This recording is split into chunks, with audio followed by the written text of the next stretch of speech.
Carlisle, the historic border between North and South. Today, though, the North-South battles between the Finns and the Brits in rally cars. I'm quite confident. I mean, we do have a good pace, and I'm not so worried. The reigning champion had it all to do after crashing out of round one in Wales. This can't be any worse than Wales. Fellow Finn Jarmo Kuutaleito also had troubles with his new Hyundai, but he's optimistic. I hope that we have solved the problems. We have a new sump guard, and that was the biggest problem for us in Wales, and some other small problems. But I think I hope we can pass the problem. The Brits had troubles in round one as well. Justin Dale had an engine blow-up, and teammate David Higgins' accident was a monster. We need to get some points on this event to get some down on the board to start the year. It was a little bit disappointing in Wales, but it's one of them things. We've never had engine trouble before with the Peugeot, and hopefully won't see it again. Mats Andersen claimed success in the Ferodo Super 1600 class, but a double would be tough. It's just not for Peugeot. It's a very tight class, so everyone can win it. So it will be very hard work for these 2 days. You just have to watch out for punctures. Another Finn, Marco Ipati, was a contender for a win in his production class Mitsubishi. We try hard, and this rally is much better for us because we have been here 2 times before that, and I'm very confident. But the popular favourite had to be round one winner, top Brit, Mark Higgins in his Vauxhall Astra. It's going to be very difficult. I mean, it's killer kilder. It's very, very fast this year, and very dusty as well. I don't think the dust will be a problem because all the trees are actually down now compared to last year, so the wind should hopefully blow it all away. But there's going to be a hell of a pace out there. Higgins and co-driver Brian Thomas headed the field out of Carlisle for a 2-day event, with the result to be settled on 11 special stages, 130 miles of gravel tracks, principally in Kielder, Europe's largest man-made forest. But first, all the fun of the fair at Carlisle Airport, host to the 2 opening stages and a rally show attracting over 5,000 spectators, as well as some very different ways of travelling.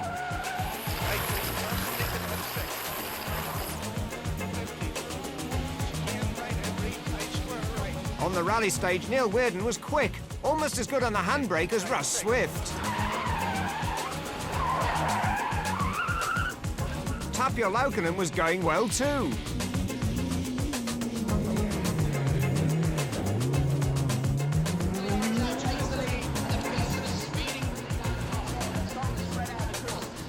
Mark Higgins was less spectacular, but he was quicker than the Garden Shed.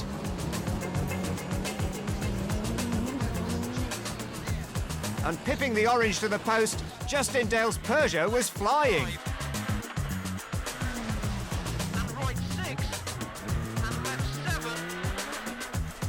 The efforts of the Cumberland Sporting Car Club rewarded with perfect weather conditions, and Stage 3 Curzon was the first true test of the Pirelli International Rally. And it was Advantage Britain, with Mark Higgins setting the pace in the 2-litre Formula 2 Astra. Higgins had settled for second place behind teammate Weirden on the opening test, but now he was showing his true pace, covering the 18-mile stage in less than 20 minutes. Teammates Neil Weirden and Trevor Agnew were on the pace from the word go, but were being forced to give best to Higgins despite the efforts of the crew. Long, 30, left 5 long, 50, left 2, say 50, left 2. Into right 6, 50, left 6, into left 3, right 2. There was no doubting the commitment of the Lancastrian and the Ulsterman, but the abrasive rocky stages would puncture 2 of the Astra's tyres, dropping them to 8th. Andrew Pinkers used to tough stages in his native Western Australia, but the damage to the front of the Hyundai Coupe was only a start. Flying stones had also fractured a pipe, losing him his brakes, and a punctured right front tyre added yet more to his woes, in what would turn out to be a character-building event.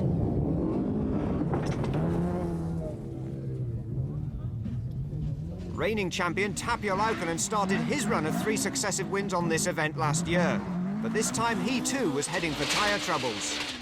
10, lyhyt vasen nopea puus, mene 400.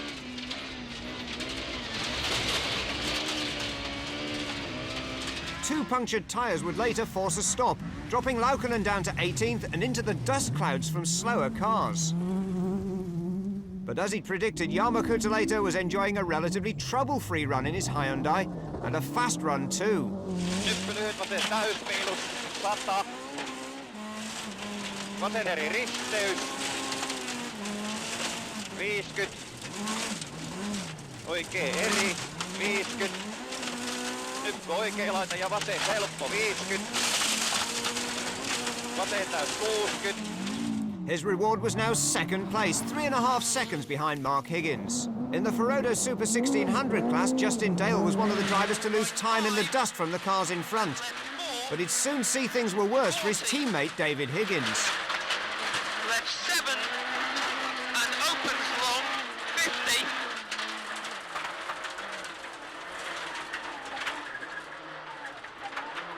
Higgins, the younger brother of the rally leader, had slid off the road into a ditch and used the jack to extricate himself. But in his haste, he'd forgotten to secure the tailgate, and the result was a dust storm both inside and outside the Peugeot 106. Even despite the Peugeot's problems, that had been hard pushed to match the pace of the dust-storming Swede, Mats Andersson. 60, straight 5 to crest, 150. Tail left 3 slipping, 60. Tail left 3 slipping, 60. Leading the class by 20 seconds, the Proton was now up to an amazing 4th overall. Marco Ipati was aiming for outright victory in his production class Group N Mitsubishi. It has the advantages of a turbocharged engine and 4-wheel drive, but being road car based, it carries all the interior trim and is a lot heavier. It's also a great deal quieter for the crew, but this is no limo ride. Vasen täys, oikea täys. Ja jatkuu oikea täys 5. Ipati was on the limit, but he was another driver to be frustrated by the clouds of dust. He caught up the limping Andrew Pinker, but couldn't see to pass and would drop to the tail of the top 10.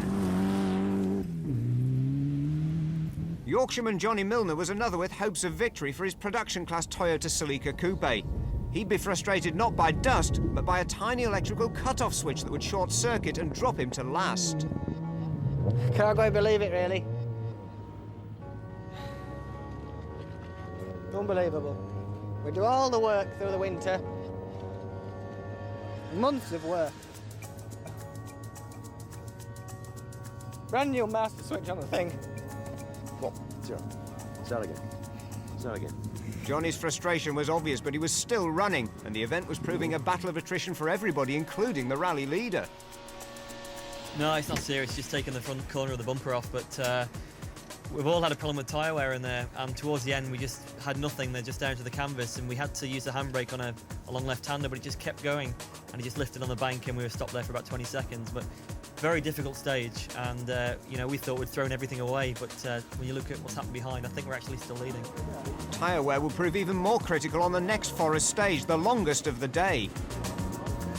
I've never had a problem with the rubber before, but maybe I'm pushing a bit hard.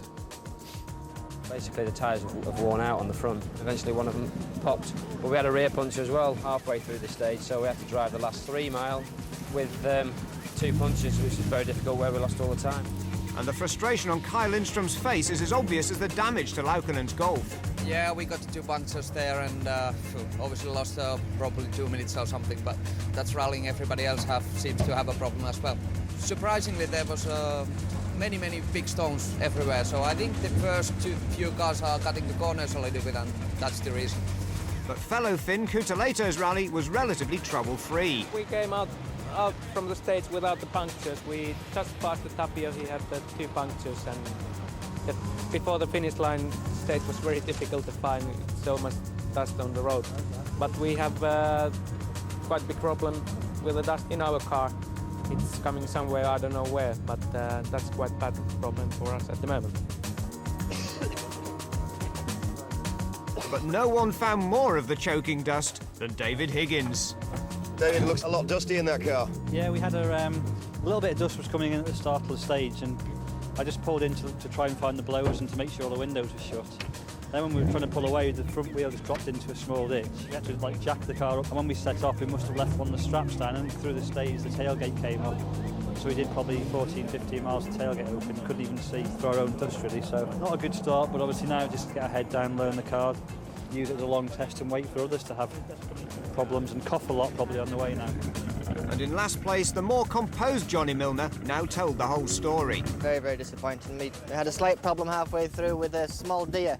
Ran just straight across the front of us. I mean, it was a typical, just out of the corner of my eye, over 100 miles an hour and just hit the thing, and you can do everything in this world and then something's still going to bite you. But I mean, we belt and braced everything, checked, double checked, triple checked, worked months on these cars, and just is not going to happen. But for every pitfall, there's a pleasure in rallying. And this man, Jarni Perttunen, was one of the sights to behold on his first ever event in Britain. The young Finn was spectacular on his run to 6th place until a broken steering arm forced his retirement. Fellow Finnish charger Jussa Pikalisto was another to hit trouble. His Ford Puma would slide off the road and out of the rally. And it wasn't just the Finnish front runners that were finding things tough. Trying to follow in the ruts left by the leaders was even harder, and the Astra of Lincoln's Nicholas Tate would be another car not destined to reach the finishing ramp.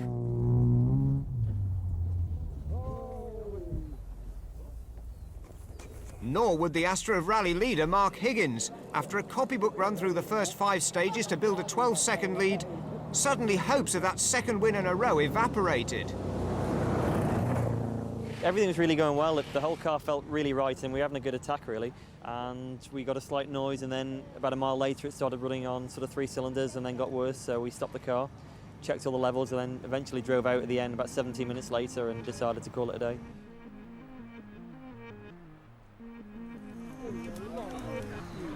Now the rally leader was the Finn Kuutaleito, but not for long if Neil Weirden was going to have anything to do about it. An absolutely on-the-limit drive through Churdenhead brought him back up to 2nd place, just 13 seconds off the lead. And on the final stage of the day, the Lancaster bomber was on a mission. Left 5. Into flat crest, 30, right 4 plus. 30. Left 4. And right 3 plus. And left 6. And right 6. But there were reinforcements in the Finnish camp. Marco Ipati, now clear of Andrew Pinker's dust, was up to 3rd, just 5 seconds behind Weirden's Vauxhall. And watch the Mitsubishi's rev counter. Maximum revs in 5th gear is 120 miles an hour. But at the head of the field, this was looking like the rally of Jarmo Kuutaleito's dreams. It will be the Finns' first British Championship win. It will be the Korean car maker's first ever win too.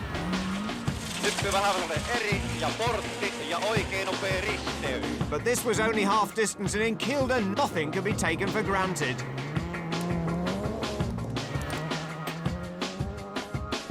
It was north ahead of south, but Kuutaleito's lead was down to just 9 seconds, and Marco Ipati was also closing in fast on Weirden. Yes, I'm quite happy about this day, and almost the stages we have been doing without the problems. And the last one we had the slow puncture in the front, but I think we didn't lose so much time, but still puncture.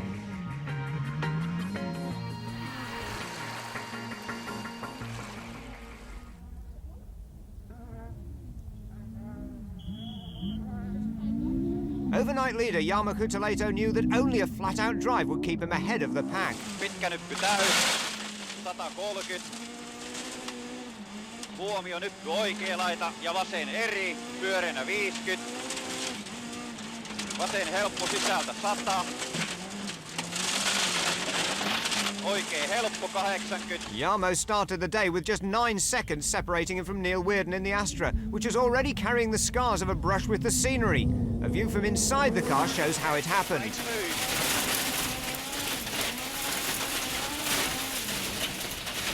30. Right 3 stops.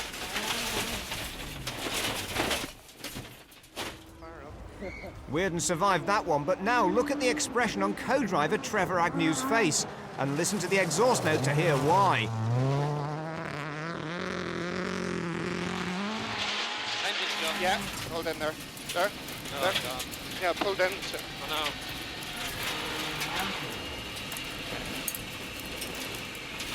We're going. Just pulled in there. Or can we go to the next junction? No, it's fine. the second blown engine of the weekend for the Vauxhall team, but they weren't alone. Tapio Laukkanen was flying back up the field from 7th overnight, but you don't need to be a linguist to guess what motori kaput means. Mikä toi on? En tiedä. Putki lähti irti. Moottori. Nyt pitkä vasen täysmiinus. Onko savut perässä? But with both the top Brits out, it was now a 1-2 for Finland. Marco Epati was still closing, now just 28 seconds behind Kutaleito. And on paper at least, the production class Mitsubishi Lancer was capable of snatching outright victory. It was equally as close fought for third. Berkshire's Mike Brown in his Mitsubishi started the 9th stage as the leader of the Group N class for amateur drivers, only to suffer a puncture and drop down the leaderboard. Gavin Cox from Sheffield would benefit, moving up to 6th overall. And it was proving a dream rally for Dave Wood and co-driver Les Waterfall. The Subaru service manager from Nottinghamshire was now the class leader in his privately owned Impreza. And to make that dream come true, he was also in a career-best 3rd overall. Fellow Group N driver Nick Elsmore was determined to use any shortcut to get the advantage. The 23-year-old from Colford in the Forest of Dean was now chasing Mats Andersson for 4th. But it was looking good for the League of Nations team. Sweden's Mats Andersson, Berwick's Claire Mole and the Malaysian Proton prepared in Wales. 40 left 5 minus of a crest, to tail left 4 of a crest, to right 2 at junction, to left 5, 130. Anderson's pace meant that in the Super 1600 class, he held a minute's advantage over the pursuing Peugeot of Justin Dale. The Hampshireman was finding the rough stages didn't suit the firmly sprung Peugeot. It was a case of hang on, ride the bumps and settle for 7th overall, scoring vitally needed points after the non-finish in Wales. The second of the Peugeot Lionhearts, David Higgins, had now cleared the dust from his lungs from day one. But the delays meant that while 3rd in the Super 1600s, he was well down the overall order in 16th place. There was even a close competition in the race to be the unluckiest driver in the event. Aussie Andrew Pinker was a contender after yet another total brake failure on his Hyundai. He was now down in 19th place. But only Johnny Milner could find, amid all the heat and the dust, a water splash that would drown the Toyota's engine. If it could go wrong for Milner this weekend, it did. Plenty of muscle power to persuade the Toyota back to life, including a hand from our film crew and early rally leader Mark Higgins. Perhaps he alone must know how it feels to fight your way back from last place to 23rd, only to be delayed again. Back at the service area, it was no consolation to Milner, who knew he'd been one of the favourites for victory. But now with 2 stages to go, it was a head-to-head between Ipati and Kutaleito. Sideways control. I think the head is saying you must go flat out, but what you feel from the car, you can't go. I think the rest of the stages suit better for our car, and we try to push a little bit more, and it's only 14 seconds and there's 30 miles still to go. So you still want that win? Of course, I have no win in the British Championship rally, and now we have a good chance. And in the 1600 Proton, Mats Andersson was a happy man. No, I'm not used to it. People are trying to catch us. It's normally the other way around, so it's quite good. It had been a true giant-killing performance. The electronics engineer from Eslöv in the south of Sweden was heading back to Carlisle in a fine 5th place. Sideways control. That's what it's all about. 55 seconds ahead of the nearest man in his class, the 1600cc Proton was just 1 second adrift from the turbocharged 4-wheel drive Mitsubishi Lancer of Nick Elsmore. Elsmore and Brown will be proud of their 4th place, which was also 2nd in the amateur Group N production class. And that will put them into the equal championship lead. The class winners on the Pirelli International, though, would be Dave Wood and Les Waterfall in their Subaru Impreza. It's rallying just the way it is. And they combined that with 3rd place overall. Weekends don't come any better than that. It's been excellent. It's totally exceeded any of my expectations for it. So no, it's a fantastic result. Really happy. But now the pressure was on. Just 18 seconds separated Kutaleto's Hyundai from the pursuing Mitsubishi of Ipati, with 2 stages and 30 miles to go. It was on the limit all the way. Nyppy oikealla tätä 50, lyhyt vaseen helppo, 40, lyhyt oikein täysminuus tumppuun 30. Kutaleto's time for the 11.4-mile Bueshof stage was a stunning 11 minutes 39 seconds. The only trouble was that behind him, Ipati was heading for a time of 11.32. Puu oikea täys. 5 vasen eri lyhyt sisältä. 3. Varo oikea eri kirraa kooksi ja 350. Ja nyppy täys 100. Kutaleto still held the advantage into the final 18-mile-long Newcastleton stage. If he kept up the pace, he'd win and make it the closest fought finish in recent championship history. Nyppy ja lyhyt oikein helppo aukee 50. Amid the dust and the noise, suddenly a call back from Jarmo to co-driver Arto Kapanen. They had a problem. All became clear at the end of the stage. A punctured tyre was obvious, but the real time was lost with total brake failure, forcing Jarmo to slow the car using only the gears. Sideways control. That's what it's all about. The shredded rear tyre told its own story, as did the clocks. Jarmo's time of 19 minutes 58 seconds would give him second place at least. It all now hinged on Ipati's run. And the man from Oulu in Lapland was giving it 110%.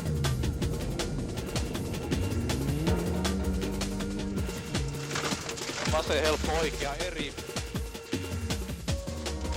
Ja jatkuu nyppy vasen täysin ja 250. Wow, indeed. His time for the 18-mile stage, 18 minutes and 39 seconds. And that will give Marco Ipati his first ever British Championship win. Ipati and Kari Kaila 1 minute and 3 seconds ahead of Kutaleto and Kapanen, with Dave Wood and Les Waterfall third. Congratulations, Marco. What a fantastic event for you. Thank you very much. We are very pleased, the whole group, whole team. Maximum attacking there. You obviously didn't realise that Jarmo had a puncture.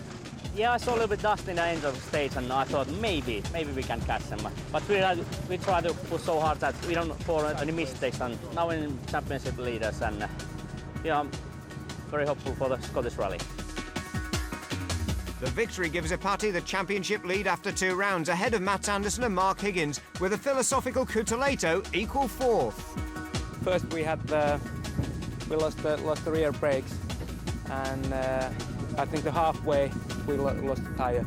I'm quite happy about after the Vauxhall Rally. We were so much behind. We had a lot of problems we need to change, and we changed the things, and now it's going quite well. And in the Manufacturers' Championship, Hyundai and Proton head the field with established frontrunners Vauxhall and Peugeot third and fourth, and Volkswagen still to score. Which means that it's all still to play for in the championship. Next stop, Dumfries and the Scottish Rally in June, as Marco Ipati and Kari Kaila celebrate success in Carlisle as winners of the Pirelli International Rally.